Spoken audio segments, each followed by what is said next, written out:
நண்பர்களே, ஏழரை சனியினால் அவதிப்பட்டு கொண்டிருக்கும் மகர ராசிகள் விடிவு காலம் மார்ச் மாதத்துக்கு அப்புறம் சனியிலேருந்து விடிவு காலம் பிறந்தாலும் எப்போ தான் சார் எங்களுக்கு எவ்வளோ காலமும் சனி மனிதர் தான் சார் இருக்குது. பிறந்ததுலேருந்து பிரச்சனையை பார்த்துட்டு தான் சார் இருக்குது உங்களுக்கு.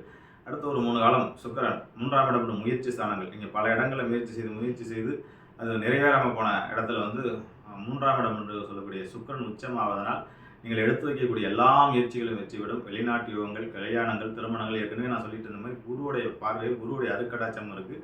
சுக்கிரனும் உச்சமாக இருக்கின்றார். இந்த நேரத்தில் அசுரகுரு தேவகுரு போட்டி போட்டுக்கொண்டு உங்களுக்கு இன்பங்களையும் சந்தோஷங்களையும் மகிழ்ச்சியும் மாறி வழங்க இருக்கின்றது. மகர ராசி நண்பர்கள் அடுத்த 3 மாதத்தை முழுமையாக பயன்படுத்திக் கொள்ளுங்கள். திருமணம், வைபவம், குழந்தை பேரு, வெளிநாட்டு யோகங்கள் எல்லாமே அற்புதமாக இருந்து மகர ராசினக்காரர்கள் அற்புதமான ஒரு வெற்றியை பெற அந்த சுக்கிர பகவான் உங்களை ஆசீர்வதிக்கட்டும்.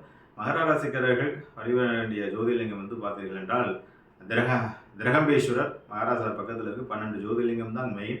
இந்த ஜோதிர்லிங்கத்தோட ஆசீர்வாதத்தையும் அனுகிரகத்தையும் பெற்றுவிட்டால் எந்த கிரகம் எங்கே சென்றாலும் நல்லாயிருக்கும்.